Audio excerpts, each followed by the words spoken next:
వర్షాలు వస్తూ తనతో పాటే జ్వరాల జాతరను కూడా మనకు తీసుకొస్తేస్తాదన్నమాట. జ్వరం వచ్చిన వెంటనే డోలో 650 వేసుకుంటున్నారా? ఒక్క నిమిషం ఆగి నేను చెప్పేది విన్న తర్వాత వేసుకోండి. నమస్తే, నేను మీ డాక్టర్ పద్మలత, యారాసి మాతృత్వ ఫర్టిలిటీ సెంటర్ ప్రొద్దుటూరు. జ్వరం వచ్చిన వెంటనే ఫస్ట్ మీరు టెంపరేచర్ చెక్ చేసి అది 100 డిగ్రీ ఫారిన్ హీట్ కంటే ఎక్కువ ఉంటేనే పారాసిటమాల్ తీసుకోండి. సెకండ్, 2 రోజులు కూడా జ్వరం తగ్గలేదు, వెంటనే ఇమీడియట్గా బ్లడ్ టెస్ట్ చేయించి డెంగ్యూ, మలేరియా, టైఫాయిడ్, చికెన్ గున్యా ఏమున్నాయో మనం చెక్ చేసుకోవాలన్నమాట. థర్డ్ వచ్చి జ్వరం వచ్చింది అన్న వెంటనే ఇంట్లో వాళ్ళు బ్రెడ్, పాలు తప్ప ఇంకొకటి పెట్టారనమాట, పచ్చమని పెట్టేస్తారు. అలా కాకుండా బాగా అరిగే రసం అన్నం కానీ, కిచిడి కానీ, పొంగల్ కానీ వాళ్ళకి ఇవ్వచ్చు అనమాట. ఫోర్త్ వచ్చేసి చాలా డిహైడ్రేటెడ్ ఉంటారు పేషెంట్స్ జ్వరం వచ్చినప్పుడు, బాగా వాటర్ ఇవ్వాల్సి వస్తుంది అనమాట.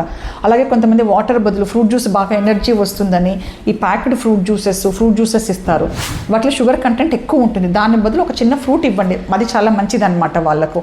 అలాగే కొంతమంది ఓఆర్ఎస్ఎల్ అని తాపిస్తారు మార్కెట్లో దొరికేటివన్నీ, అలా కాకుండా WHO రికమెండ్ చేసిన ఓఆర్ఎస్ని మాత్రం ఇవ్వండి.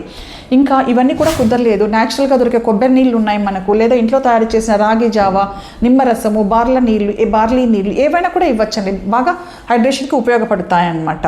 Thank you.